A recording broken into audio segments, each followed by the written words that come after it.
शांताकारं भुजंगशयनं पद्मनाभं सुरेशं विश्वाधारं गगनसदृशं मेघवर्णं शुभांगं लक्ष्मीकान्तं कमलनयनं योगिभिर्ध्यानगम्यं वंदे विष्णु भवभयहरं सर्वलोकैकनाथं। मंगलम भगवान विष्णु मंगलम गरुड़ध्वज मंगलम पुंडरीकाक्ष मंगलाय तनोहरि। ओम नमो भगवते वासुदेवाय। हिंदू धर्म में एकादशी व्रत को विशेष महत्व प्रदान किया गया है। एकादशी व्रत को सभी व्रतों में श्रेष्ठ माना गया है। एकादशी का व्रत भगवान विष्णु को समर्पित है। इस व्रत में भगवान विष्णु की विशेष पूजा की जाती है। इस व्रत को सबसे कठिन व्रतों में से एक माना जाता है। इस दिन विधि विधान से एकादशी का व्रत रखने से सभी मनोकामनाएं पूरी होती है और निसंतान दंपतियों को संतान की प्राप्ति होती है। एकादशी का व्रत सभी पापों से मुक्ति दिलाता है। वहीं परिवार में किसी एक सदस्य के भी एकादशी का व्रत करने से कई पीढ़ियों के सुमेरु सरीखे पाप भी नष्ट हो जाते हैं। पुत्रदा एकादशी पर सुबह स्नान करने के बाद व्रत का संकल्प लेना चाहिए। इसके बाद भगवान विष्णु की पूजा करनी चाहिए और उन्हें पीले रंग के फूल और तुलसी दल अर्पण करना चाहिए। इसके बाद भगवान विष्णु की आरती करनी चाहिए और पौष पुत्रदा एकादशी व्रत की कथा का श्रवण करना चाहिए। इससे सभी प्रकार की मनोकामनाएं पूर्ण होती है और भगवान विष्णु की कृपा आजीवन बनी रहती है। आइए सुनते हैं पौष पुत्रदा एकादशी व्रत कथा। धर्मराज युधिष्ठिर भगवान श्री कृष्ण से कहते हैं, हे भगवान, आपने पौष कृष्ण एकादशी अर्थात सफला एकादशी का महात्म्य बताकर बड़ी कृपा की। अब आप कृपा करके मुझे पौष मास के शुक्ल पक्ष की एकादशी के विषय में बताइए। इस एकादशी का क्या नाम है तथा इसके व्रत का क्या विधान है, इसकी विधि क्या है, इस व्रत को करने से किस फल की प्राप्ति होती है और उसमें कौन से देवता का पूजन किया जाता है, कृपया यह सब विधान पूर्वक कहिए।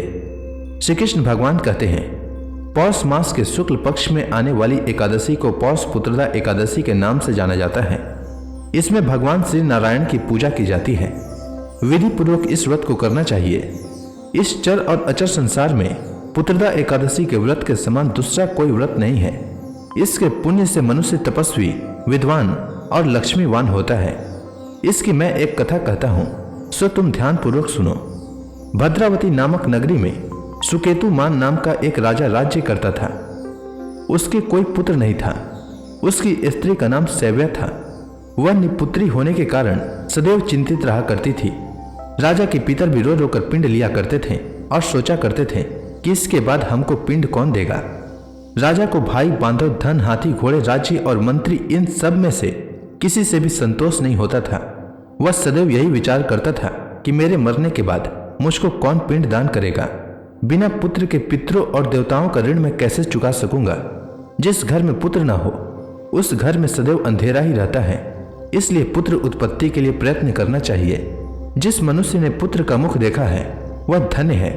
उसको इस लोक में यश और परलोक में शांति मिलती है, अर्थात उसके दोनों लोक सुधर जाते हैं। पूर्व जन्म के कर्म से ही इस जन्म में पुत्र, धन आदि प्राप्त होते हैं। राजा इसी प्रकार रात दिन चिंता में लगा रहता था। एक समय तो राजा ने अपने शरीर को त्याग देने का निश्चय किया, परंतु आत्मघात को महान पाप समझकर उसने ऐसा नहीं किया। एक दिन राजा ऐसा ही विचार करता हुआ अपने घोड़े पर चढ़कर वन को चल दिया तथा पक्षियों और वृक्षों को देखने लगा। उसने देखा कि वन में मृग, व्याघ्र, सुअर, सिंह, बंदर और सर्प आदि सब भ्रमण कर रहे हैं। हाथी अपने बच्चों और हथनियों के बीच घूम रहा है। इस वन में कहीं तो गिद्दड़ अपने कर्कश स्वर में बोल रहे हैं, कहीं उल्लू ध्वनि कर रहे हैं। वन के दृश्यों को देखकर राजा सोच विचार में लग गया। इसी प्रकार आधा दिन बीत गया। वह सोचने लगा कि मैंने कई यज्ञ किए, ब्राह्मणों को स्वादिष्ट भोजन से तृप्त किया, फिर भी मुझको दुख प्राप्त हुआ। ऐसा क्यों? राजा प्यास के मारे अत्यंत दुखी हो गया और पानी की तलाश में इधर उधर फिरने लगा। थोड़ी दूर पर राजा ने एक सरोवर देखा। उस सरोवर में कमल खिले थे तथा सारस, हंस, मगरमच्छ आदि विहार कर रहे थे। उस सरोवर के चारों तरफ मुनियों के आश्रम बने हुए थे। उसी समय राजा के दाहिने अंग फड़कने लगे।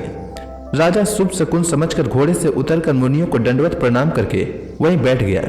राजा को देखकर मुनियों ने कहा, हे राजन, हम तुमसे अत्यंत प्रसन्न हैं। तुम्हारी क्या इच्छा है, सो हमसे कहो। राजा ने पूछा, महर्षि, आप कौन हैं और किस लिए यहाँ पर आए हैं, कृपया करके बताइए। मुनि कहने लगे, हे राजन, आज संतान देने वाली पुत्रदा एकादशी है।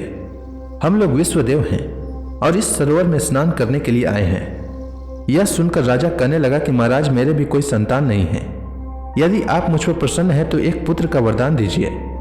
मुनि बोले, हे राजन, आज पुत्रदा एकादशी है, आप अवश्य ही इसका व्रत करें। भगवान की कृपा से अवश्य ही आपके घर में पुत्र होगा। मुनि के वचनों को सुनकर राजा ने भी उसी एकादशी का व्रत किया और द्वादशी को उसका पालन किया। इसके पश्चात मुनियों को प्रणाम करके अपने महल में वापस आया। कुछ दिन बीतने के बाद रानी ने गर्भ धारण किया और 9 महीने के पश्चात उनके एक पुत्र हुआ। वह राजकुमार अत्यंत शूरवीर, यशस्वी और प्रजापालक हुआ। श्री कृष्ण भगवान कहते हैं, हे राजन, पुत्र की प्राप्ति के लिए पुत्रदा एकादशी का व्रत करना चाहिए। जो मनुष्य इस महात्म्य को पढ़ता या सुनता है उसे अंत में स्वर्ग की प्राप्ति होती है।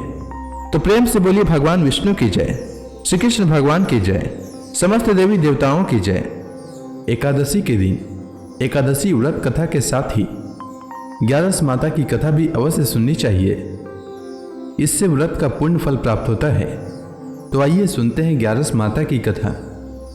एकादशी भगवान विष्णु की साक्षात शक्ति है। जिस शक्ति ने उस असुर का वध किया है जिसे भगवान भी जीत पाने में असमर्थ थे, उस शक्ति के आगे मनुष्य के पाप रूपी असुर भला कैसे टिक सकता है। जिस शक्ति ने देवताओं के कष्ट को हर कर उन्हें सुख दिया, वह प्राणी मात्र को क्या नहीं दे सकती। सुख, समृद्धि, शांति और मोक्ष, समस्त सुख सहज ही प्राप्त हो जाते हैं। 11 माता की भक्ति में इतनी शक्ति है कि जिसके प्रभाव से मनुष्य को सहज ही सभी प्रकार के सुख प्राप्त होते हैं और अंत समय में मोक्ष की प्राप्ति होती है। 11 माता की कथा के अनुसार सतयुग में एक महाभयंकर दैत्य हुआ करता था। उसका नाम मूर था। उस दैत्य ने इंद्र आदि सभी देवताओं पर विजय प्राप्त कर उन्हें उनके पद से हटा दिया। तब इंद्र ने भगवान शंकर से प्रार्थना की, हे भोलेनाथ, हम सब देवता मूर दैत्य के अत्याचारों से दुखी होकर मृत्यु लोक में अपना जीवन व्यतीत कर रहे हैं। राक्षसों के भय से हम बहुत दुख और कष्ट भोग रहे हैं। मैं स्वयं बहुत दुखी और भयभीत हूँ। अन्य देवताओं की तो बात ही क्या करें। अतः हे कैलाशपति, कृपा कर आप मूर दैत्य के अत्याचार से बचाने का उपाय बताइए। देवराज इंद्र के प्रार्थना सुनकर भगवान शंकर ने कहा, हे देवेंद्र, आप भगवान श्री विष्णु के शरण में जाइए। मधु कैटभ का संहार करने वाले भगवान विष्णु देवताओं को अवश्य ही इस भय से मुक्त करेंगे। भगवान शंकर के आदेश का पालन करते हुए इंद्र तथा अन्य देवता क्षीर सागर गए, जहां पर भगवान श्री विष्णु शेष शैया पर विराजमान थे। इंद्र सहित सभी देवताओं ने भगवान विष्णु को देखा और उनके समक्ष उपस्थित होकर उनकी स्तुति करने लगे। वे कहने लगे, हे तीनों लोकों के स्वामी, आप स्तुति करने योग्य हैं। हम सभी देवताओं का आपको कोटि कोटि प्रणाम है। हे दैत्यों के संहारक, हम आपकी शरण में हैं, आप हमारी रक्षा करें। हे त्रिलोकपति, हम सभी देवता दैत्यों के अत्याचार से भयभीत होकर आपकी शरण में आए हैं। इस समय दैत्यों ने हमें स्वर्ग से निकाल दिया है और हम सभी देवता बड़े ही दयनीय स्थिति में मृत्यु लोक में विचरण कर रहे हैं। अब आप ही हमारे रक्षक हैं, हमारी रक्षा करें। हे जगन्नाथ, आप हमारी रक्षा करें। देवताओं की करुण पुकार सुनकर भगवान श्री विष्णु बोले, हे देवगणों, वह कौन सा दैत्य है जिसने देवताओं को जीत लिया है। आप सभी देवगण किसके भय से पृथ्वी लोक में भटक रहे हैं। क्या वह दैत्य इतना बलवान है जिसने इंद्र सहित सभी देवताओं को जीत लिया है। तुम निर्भय होकर मुझे सब हाल बताओ। भगवान विष्णु के इस स्नेहमयी वचनों को सुनकर देवेंद्र ने कहा, हे प्रभु, प्राचीन काल में ब्रह्म वंश में उत्पन्न हुआ नाड़ी जंगम नाम का एक असुर था, जिसका मूर नामक एक पुत्र है, जो चंद्रवती नामक नगरी में निवास करता है, जिसने अपने बल से मृत्यु लोक और देवलोक को जीत लिया है और सब देवताओं को देवलोक से निकालकर अपने दैत्य कुल के असुरों को इंद्र, अग्नि, यम, वरुण और चंद्रमा आदि सभी को लोकपाल बना दिया है। वह स्वयं सूर्य बनकर पृथ्वी को तापता है और स्वयं मेघ बनकर जल की वर्षा करता है। अतः आप इस बलशाली भयानक असुर का संहार करके देवताओं की रक्षा करें। देवेंद्र के मुख से ऐसे वचन सुनकर भगवान विष्णु बोले, हे देवताओं, मैं आपके शत्रु का शीघ्र ही संहार करूंगा। आप सभी इसी समय मेरे साथ चंद्रवती नगरी चलिए। देवताओं की पुकार पर भगवान विष्णु तुरंत ही उनके साथ चल दिए। उधर दैत्यराज मूर ने अपने तेज से जान लिया था कि श्री विष्णु युद्ध की इच्छा से उसकी राजधानी में आ रहे हैं। अतः अपने राक्षस योद्धाओं के साथ वह भी युद्ध भूमि में आकर गरजने लगा। देखते ही देखते युद्ध शुरू हो गया। युद्ध शुरू होने पर अनगिनत असुर अपने अस्त्र शस्त्रों को धारण कर देवताओं से युद्ध करने लगे, किंतु देवता तो पहले ही डरे हुए थे। वह अधिक देर तक राक्षसों का सामना न कर सके और भाग खड़े हुए। तब भगवान विष्णु स्वयं युद्ध भूमि पर आ गए। दैत्य पहले से भी ज्यादा जोश में भरकर भगवान विष्णु से युद्ध करने लगे। वे अपने अस्त्र शस्त्रों से उन पर भयानक प्रहार करने लगे। दैत्यों के आक्रामक वारों को श्री हरि विष्णु अपने चक्र और गदा के प्रहारों से नष्ट करने लगे। इस युद्ध में अनेक दैत्य सदा के लिए मृत्यु की गोद में समा गए, किंतु दैत्यराज मूर भगवान विष्णु के साथ निश्चल भाव से युद्ध करता रहा। उसका तो जैसे अभी बाल भी बांका नहीं हुआ था। वह बिना डरे युद्ध कर रहा था। भगवान विष्णु मूर को मारने के लिए जिन जिन शस्त्रों का प्रयोग करते वे सब उसके तेज से नष्ट होकर उस पर पुष्पों के समान गिरने लगते। अनेक अस्त्रों शस्त्रों का प्रयोग करने पर भी भगवान विष्णु उससे जीत न सके। तब वे आपस में मल्ल युद्ध करने लगे। भगवान श्री विष्णु उस असुर से देवताओं के लिए सहस्त्र वर्षों तक युद्ध करते रहे, किंतु उस असुर से न जीत सके। अंत में भगवान विष्णु शांत होकर विश्राम करने की इच्छा से बद्रिकाश्रम स्थित 38 कोस लंबी एक द्वार वाली हेमवती नाम की एक गुफा में प्रवेश कर गए। उस गुफा में भगवान ने शयन किया। भगवान विष्णु के पीछे पीछे वह दैत्य भी चला आया था। भगवान श्री हरि विष्णु को सोता देखकर वह दैत्य उन्हें मारने को तैयार हुआ। वह सोच रहा था कि आज मैं अपने चीर शत्रु को मारकर हमेशा हमेशा के लिए निष्कंटक हो जाऊंगा, परंतु उसकी यह इच्छा पूर्ण न हो सकी, क्योंकि उसी समय भगवान विष्णु की देह से दिव्य वस्त्र धारण किए एक अत्यंत मोहिनी कन्या उत्पन्न हुई और राक्षस को ललकार कर उससे युद्ध करने लगी। उस कन्या को देखकर राक्षस को घोर आश्चर्य हुआ और वह सोचने लगा कि यह ऐसी दिव्य कन्या कहां से उत्पन्न हुई, और फिर वह असुर उस कन्या से लगातार युद्ध करता रहा। कुछ समय बीतने पर उस कन्या ने क्रोध में आकर उस दैत्य के अस्त्रों शस्त्रों को टुकड़े टुकड़े कर दिए। अब तो उस दैत्य को बड़ा ही क्रोध आया और वह सारी मर्यादाएं भंग करके उस कन्या से मल्ल युद्ध करने लगा। उस तेजस्वी कन्या ने उसको धक्का मारकर मूर्छित कर दिया और उसकी मूर्छा टूटने से पूर्व ही उसका सिर काटकर धड़ से अलग कर दिया। सिर काटते ही वह असुर पृथ्वी पर गिरकर मृत्यु को प्राप्त हुआ। बाकी बचे असुर अपने राजा का ऐसा दुखद अंत देखकर भयभीत होकर पाताल लोक में भाग गए। भगवान विष्णु जब निद्रा से जागे तो उस असुर को मरा देखकर उन्हें घोर आश्चर्य हुआ और वे सोचने लगे कि इस महाबली को किसने मारा है। तब वह तेजस्वी कन्या श्री हरि से हाथ जोड़कर बोली, हे जगदीश्वर, यह असुर आपको मारने को उद्यत था, तब मैंने आपके शरीर से उत्पन्न होकर इस असुर का वध किया है। कन्या की बात सुनकर भगवान बोले, तुमने इस असुर को मारा है, अतः हे कन्या, मैं तुमसे अत्यंत प्रसन्न हूँ। इसे मारकर तुमने तीनों लोकों के देवताओं के कष्ट को हरा है, इसीलिए तुम अपनी इच्छा अनुसार वरदान मांग लो, मैं तुम्हारी प्रत्येक इच्छा को पूर्ण करूंगा। भगवान की बात सुनकर कन्या बोली, हे प्रभु, मुझे यह वरदान दीजिए कि जो मनुष्य या देव मेरा व्रत करे उसके सभी पाप नष्ट हो जाएं और अंत में उसे स्वर्ग लोक की प्राप्ति हो। मेरे व्रत का आधा फल रात्रि को मिले और उसका आधा फल एक समय भोजन करने वाले को मिले। जो श्रद्धालु भक्ति पूर्वक मेरे व्रत को करे वे निश्चय ही वैकुंठ लोक को प्राप्त करे। जो मनुष्य मेरे व्रत में दिन तथा रात्रि को एक बार भोजन करे वह धन धान्य से भरपूर रहे। कृपा करके मुझे ऐसा वरदान दीजिए। भगवान श्री विष्णु ने कहा, हे कन्या, ऐसा ही होगा। मेरे और तुम्हारे भक्त एक ही होंगे और अंत में संसार में प्रसिद्धि को प्राप्त होकर मेरे लोक को प्राप्त करेंगे। हे कल्याणी, तुम एकादशी को पैदा हुई हो, इसीलिए तुम्हारा नाम भी एकादशी हुआ, तथा जो मनुष्य इस दिन व्रत करेंगे उनके समस्त पाप समूल नष्ट हो जाएंगे। तुम मेरे लिए अब तीज, अष्टमी, नवमी और 14 से भी अधिक प्रिय हो। तुम्हारे व्रत का फल सब तीर्थों के फल से भी महान होगा। यह मेरा अकाट्य कथन है। इतना कहकर भगवान श्री विष्णु उसी स्थान पर अंतर ध्यान हो गए। अब आप सभी भक्तगण हाथ जोड़कर भगवान श्री हरि का ध्यान करें। आरती होने वाली है। ओम जय एकादशी माता, मैया जय एकादशी माता। विष्णु पूजा व्रत को धारण करके, विष्णु पूजा व्रत को धारण करके शक्ति मुक्ति पाता। ओम जय एकादशी माता। तेरे नाम गिनाऊं देवी, भक्ति प्रदान करनी, भक्ति प्रदान करनी। गण गौरव की देनी माता, गण गौरव की देनी माता, शास्त्रों में बरनी। ओम जय एकादशी माता।